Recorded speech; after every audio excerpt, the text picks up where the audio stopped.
नमस्कार दर्शक बंधु जय जगन्नाथ। आज हूँ डिसेम्बर 31 तारिख बुधवार। तेज विलंब नकरी आसतु नजर पकेबा आज दिन ओडिशा तथा देश विदेशर गुरुत्वपूर्ण खबर गुड़िक उपरे। सरकारी भावे पालन हेब नाही इंग्राजी नववर्ष, भांगिब वर्ष वर्षर परंपरा। सोशल मीडिया रे पोस्ट शेयर करी मुख्यमंत्री मोहन चरण माझी कहिसंती नवा वर्ष रे समस्त सरकारी कार्यालय रे अन्य दिन भली काम चलिबो। सरकारी कार्यालय को नवा वर्ष पालनर पेंठस्थली न करने समस्त अनुरोध करिसेंती। एथिसह नवा वर्ष शुभ कामना जणाइबाकू तांको कार्यालय को न आसीबा पई शुभेच्छांकु अनुरोध करिसेंती मुख्यमंत्री। विगत वर्ष गुड़िकरे एहार व्यतिक्रम देखिबाकू मिलुथिला। नवा वर्ष आଳରେ सरकारी ऑफिस रे जमुथिला भोजी भातर आसर। ऑफिस कार्य को पछ करी कर्मचारी मौजरे मातुथिले। लोकंक सरकार एथिरे पूर्णछेद टाणिछंती। दर्शक बंधु प्रत्येक दिन नुआ नुआ खबर गुड़ी को जानिबाकू चाहुथिले चैनल टी को सब्सक्राइब करी लाइक शेयर मध्य कर दियंतु एवं आपनक मतामत कमेंट माध्यम रे जणांतु।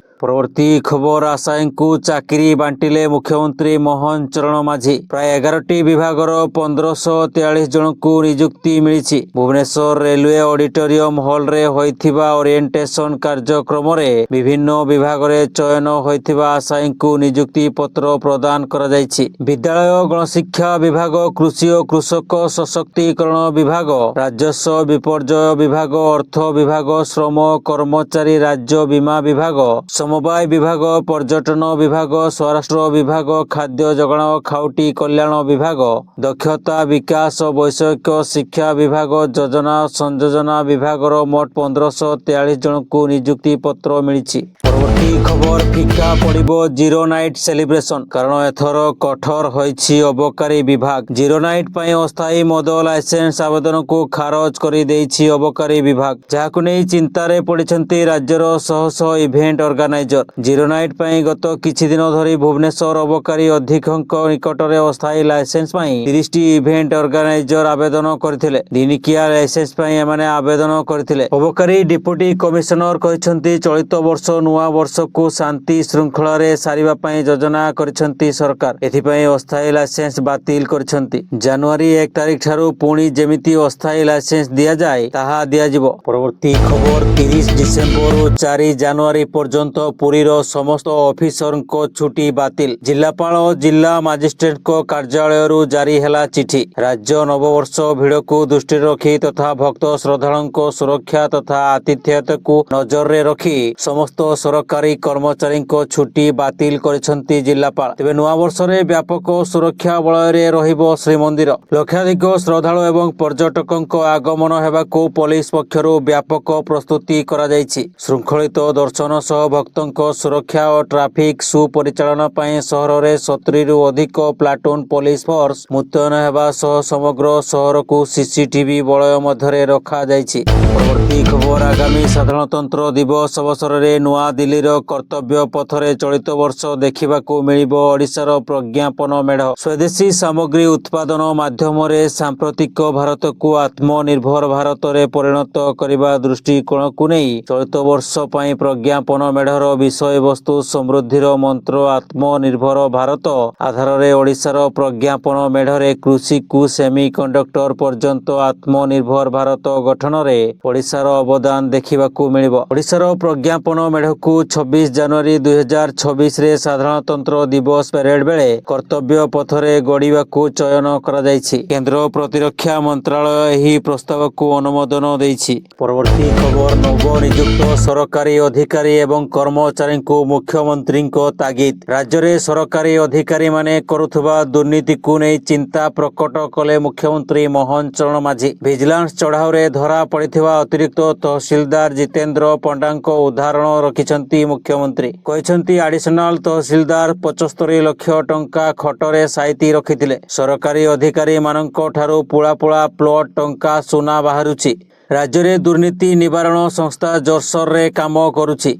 जो माने आज नुआ नियुक्ति पाउछन्ति सेमाने दुर्नीति करी टीवी और खबर रे न आसंतु। दुर्नीति विरोध रे सरकारको शून्य सहनशीलता नीति रहिछि। एभଳି कही नुआ अधिकारी को चेतावनी दैछन्ति मुख्यमंत्री। ପରବର୍ତ୍ତୀ ଖବର ଟଙ୍କାରେ ସଜେଇ ହୋଇଛି ସରକାରୀ ଅଫିସରଙ୍କ ସେଜ। ଘରୁ ଶୁଙ୍ଘି ଶୁଙ୍ଘି ଶାଶୁ ଘରେ ପହଞ୍ଚି ଭିଜିଲାନ୍ସ ଜବତ କରିଛି ନଗଦ 82 ଲକ୍ଷ ଟଙ୍କା। କୋଟିପତି କୁବେର ଅତିରିକ୍ତ ତହସିଲଦାରଙ୍କ ସମ୍ପତ୍ତି ପ୍ରାୟ 10 କୋଟି ପାର ହୋଇଥିବା ଭିଜିଲାନ୍ସ କହିଛି। ଆଉ ସାମ୍ନାକୁ ଆସିଛି ବାଲି ମାଫିଆ ଓ ବାରଙ୍ଗ ବାବୁଙ୍କ ଲିଙ୍କ। ଘର ନୁହେଁ ତ ବ୍ୟାଙ୍କ। ଥାକ ଥାକ ହୋଇ ଥୁଆ ହୋଇଛି ବିଡ଼ା ବିଡ଼ା ନୋଟ। ଗଦି ଉପରେ ଗଦେଇ ହୋଇଛି ଗଦା ଗଦା ଟଙ୍କା। 500 ଟଙ୍କିଆ ଏହି ଖଡଖଡିଆ ନୋଟ ଗଣି ଗଣି ହାଲିଆ ହୋଇଗଲେ ଅଧିକାରୀ। ଶେଷରେ ଟଙ୍କା ଗଣିବାକୁ ଲାଗିଲା କ୍ୟାଶ କାଉଣ୍ଟିଂ ମେସିନ। ଆଉ 75 ଲକ୍ଷ ଟଙ୍କାର ହିସାବ ବେଳକୁ ମେସିନ ବି ଖରାପ ହୋଇଗଲା। ବାଲି ମାଫିଆ ମାନେ ମନ ଇଚ୍ଛା ବାଲି ଖୋଳୁଥିଲେ ଆଉ ବାବୁ ମାଲାମାଲ ହେଉଥିଲେ। ଅନ୍ୟାନ୍ୟ କେଳେଙ୍କାରୀରେ ବି ସମ୍ପୃକ୍ତ ଥିଲେ।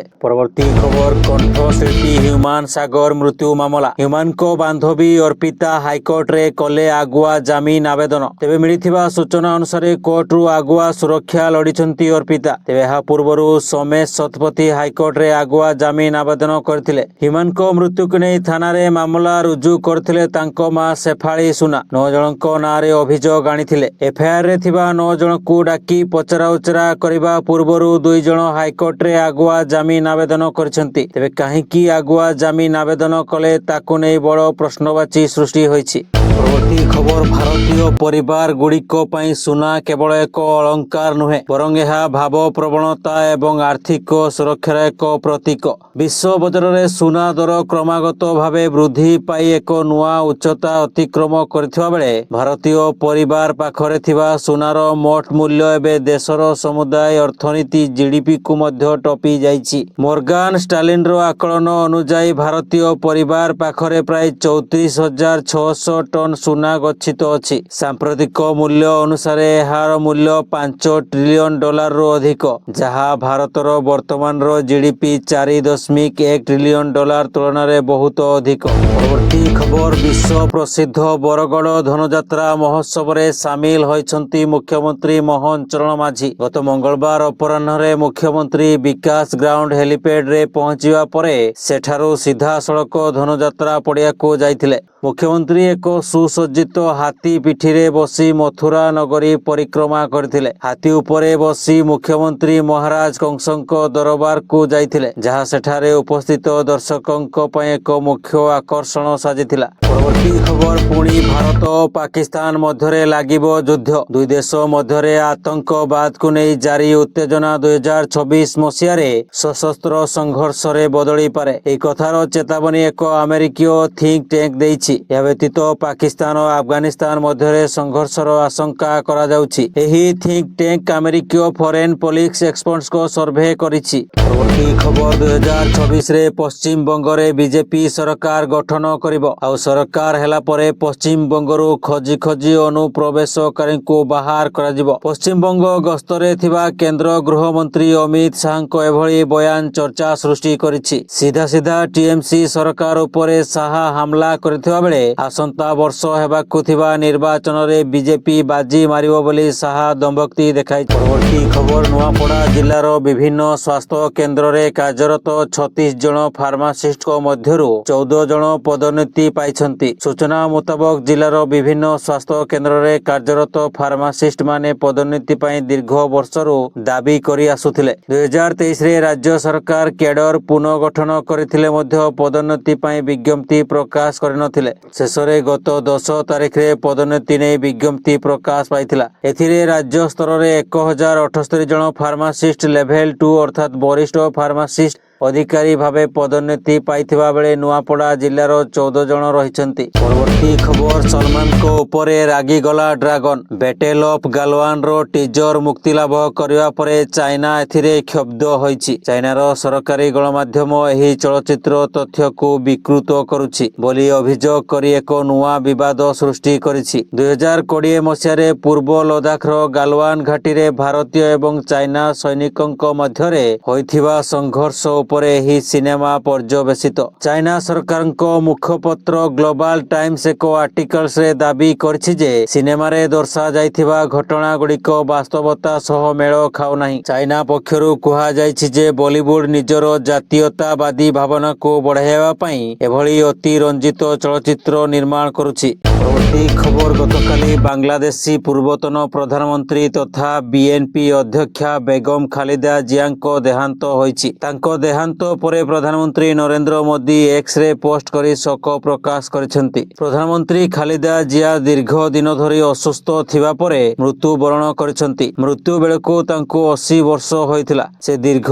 ଦିନ ଧରି ଲିଭର ସିରୋସିସ୍ ରୋଗରେ ପୀଡ଼ିତ ଥିଲେ। ତାଙ୍କ ଡାକ୍ତରଙ୍କ ଅନୁଯାୟୀ ସେ ଆର୍ଥ୍ରାରାଇଟିସ୍, ହୃଦରୋଗ ଏବଂ ମଧୁମେହ ରୋଗରେ ମଧ୍ୟ ପୀଡ଼ିତ ଥିଲେ। ସେ ବାଂଲାଦେଶରେ 2 ଥର ପ୍ରଧାନମନ୍ତ୍ରୀ। ପରବର୍ତ୍ତୀ ଖବର ରୁଷ ରାଷ୍ଟ୍ରପତି ଭ୍ଲାଦିମିର ପୁଟିନଙ୍କ ବାସଭବନ ଉପରେ ୟୁକ୍ରେନୀୟ ଡ୍ରୋନ୍ ଆକ୍ରମଣ ହୋଇଥିବା ରିପୋର୍ଟ ଉପରେ ପ୍ରଧାନମନ୍ତ୍ରୀ ନରେନ୍ଦ୍ର ମୋଦି ଗଭୀର ଚିନ୍ତା ପ୍ରକାଶ କରିଛନ୍ତି। ସୋସିଆଲ ମିଡିଆ ପ୍ଲାଟଫର୍ମ ଏକ୍ସରେ ଏକ ପୋଷ୍ଟରେ ସେ କହିଛନ୍ତି ଯେ ଶତ୍ରୁତା ଶେଷ କରିବା ଏବଂ ଶାନ୍ତି ହାସଲ କରିବା ପାଇଁ କୂଟନୈତିକ ପ୍ରୟାସ ବର୍ତ୍ତମାନ ସର୍ବୋତ୍ତମ ଉପାୟ। ପ୍ରଧାନମନ୍ତ୍ରୀ ମୋଦି ସମସ୍ତ ସମ୍ପୃକ୍ତ ପକ୍ଷକୁ ଏହି ପ୍ରୟାସ ଉପରେ ଧ୍ୟାନ ଦେବାକୁ ଏବଂ ସେମାନଙ୍କୁ ଦୁର୍ବଳ କରିପାରୁଥିବା ଯେକୌଣସି ପଦକ୍ଷେପ ଏଡ଼ାଇବାକୁ ଅନୁରୋଧ କରିଛନ୍ତି। ଦର୍ଶକବନ୍ଧୁ, ଖବରଗୁଡ଼ିକୁ ଆପଣ ଶେଷ ପର୍ଯ୍ୟନ୍ତ ଦେଖିଥିବାରୁ ଆପଣଙ୍କୁ ଅଶେଷ ଅଶେଷ ଧନ୍ୟବାଦ। ପୁଣି ଆସନ୍ତାକାଲି ନୂଆ ଖବର ନେଇ ଆପଣଙ୍କ ପାଖରେ ପହଞ୍ଚିବୁ। ସେତେବେଳେ ପର୍ଯ୍ୟନ୍ତ ବିଦାୟ ଦିଅନ୍ତୁ। ଧନ୍ୟବାଦ।